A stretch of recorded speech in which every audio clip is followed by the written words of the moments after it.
So, the topic for my session is out of home and cinema, the big picture.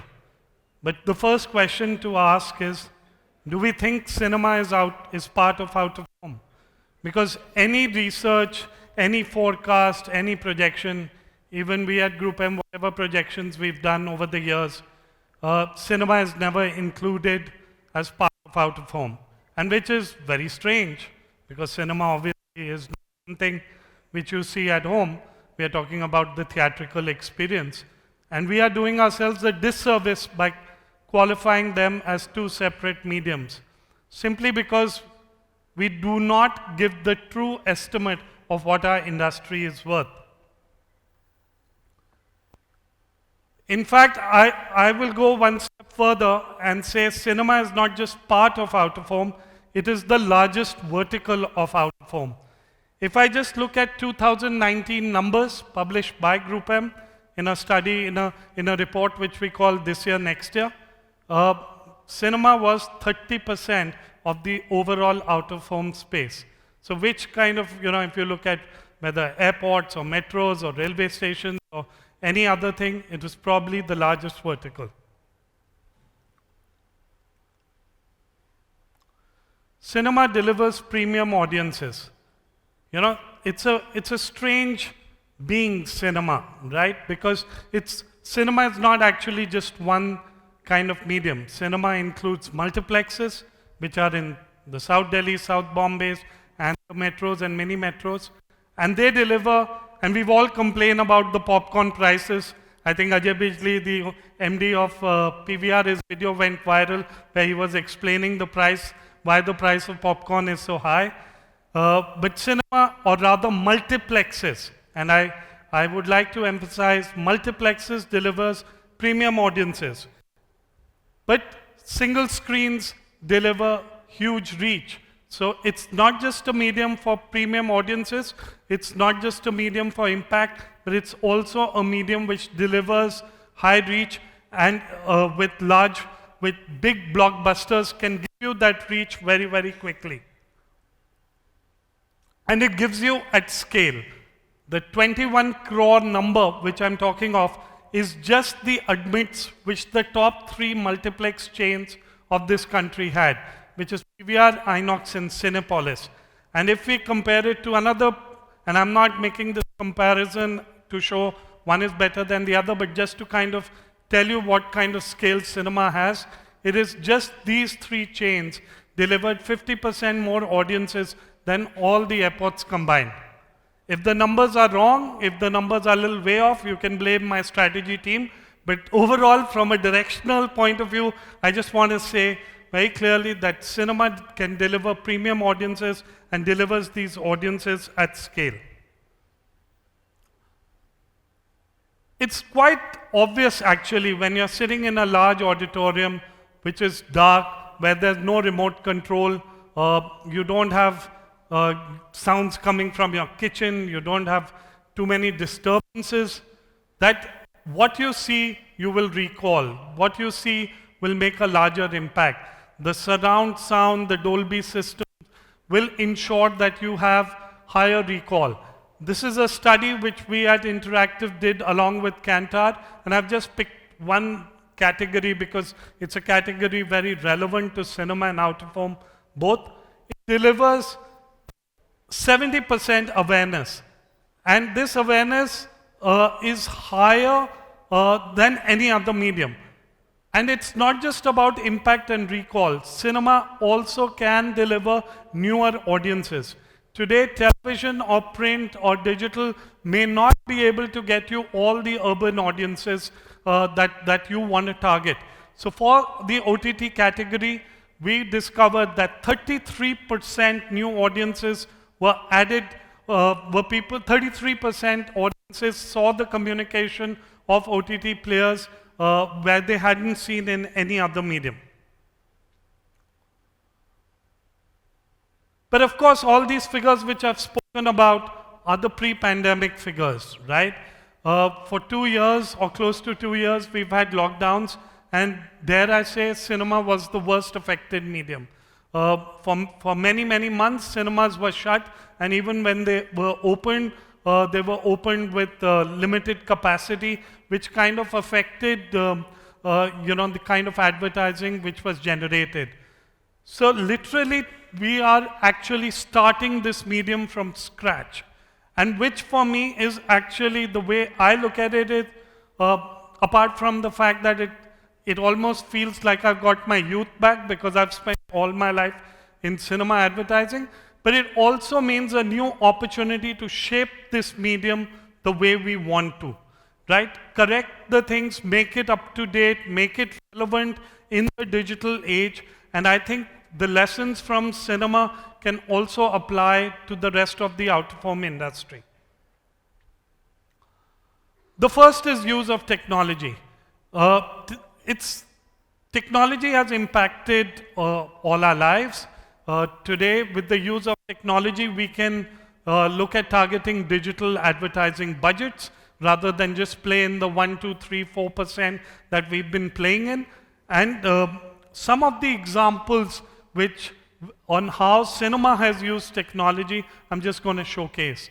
The first one is called CineGame, which is something which Unilever, which is the largest advertiser of the country, but has always been under-indexed on cinema, but actually came back to this medium when we launched a Quality Walls game in the cinema hall.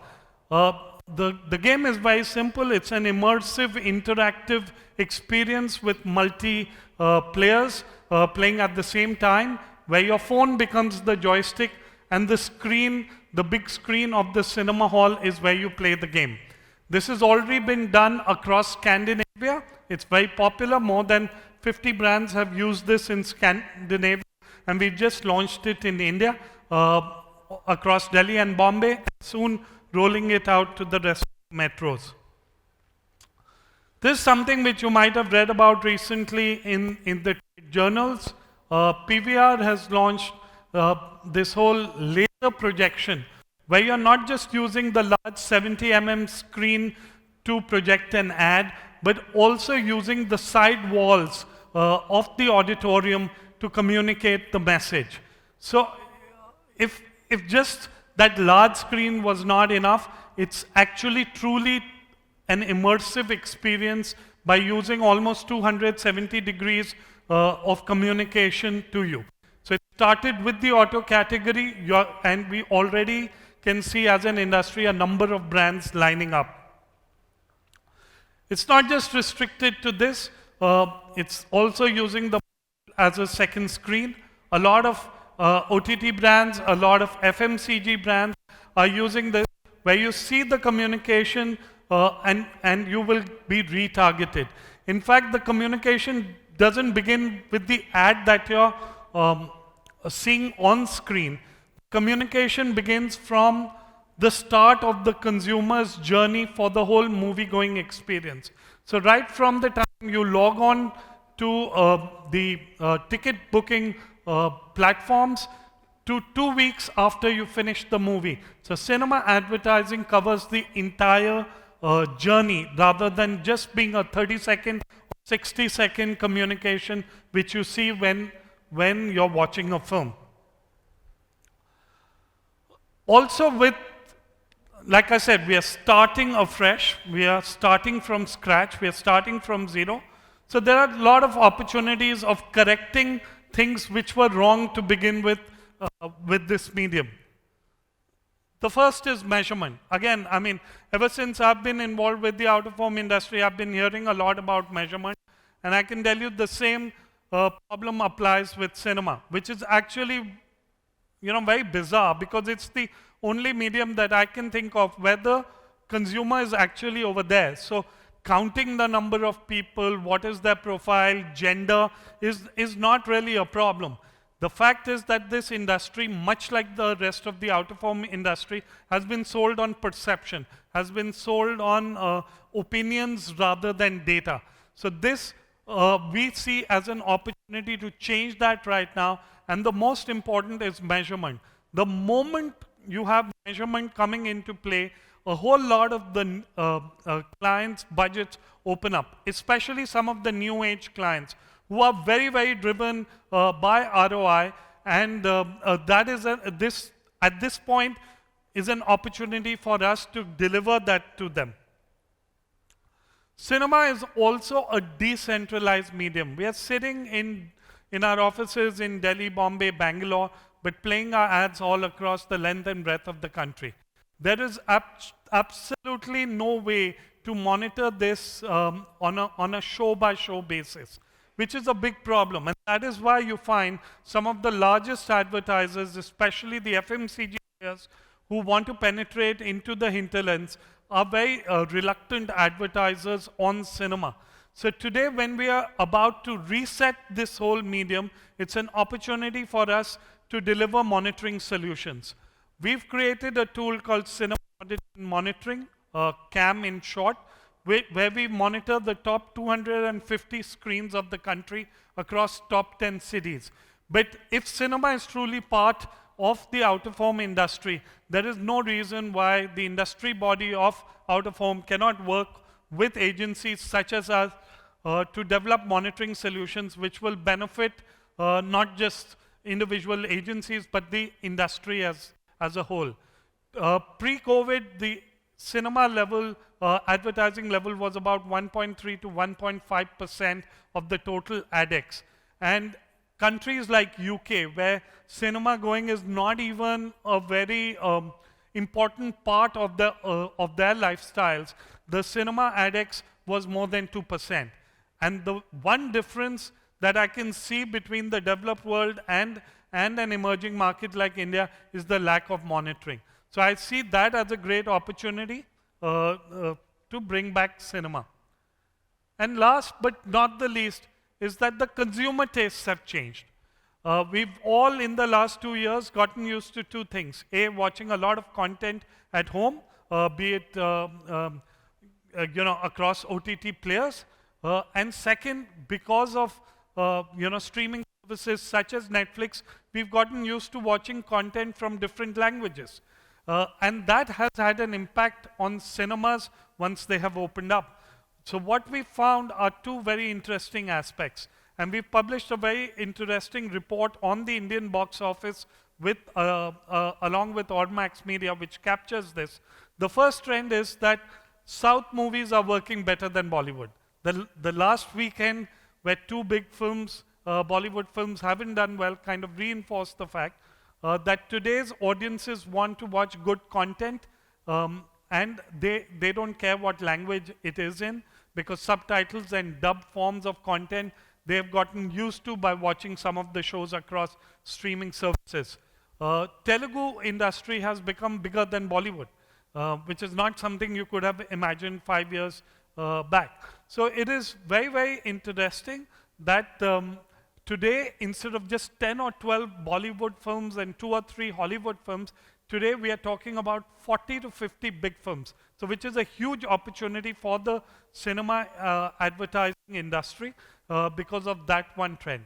The second trend is that consumers are happy to wait for a movie to come to OTT if it's a small film.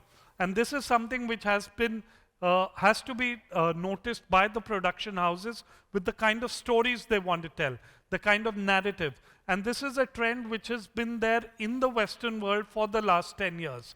If you actually pick up the top 10 lists of Hollywood films of the last 10 years, you will find that at least 9, if not all 10 of them, are either superhero films or animation films or some form of franchise movies. The same trend is coming into India, and that is why you've had films like RRR and KGF 2 doing upwards of 1,000 crores on the box office. To just put that in perspective, in 2019, the entire Indian box office was 9,000 odd crores. This year, you've had 2 movies doing 1,000 crores each. And that, my friends, is the power of cinema. So that's all I have to say. Thank you very much.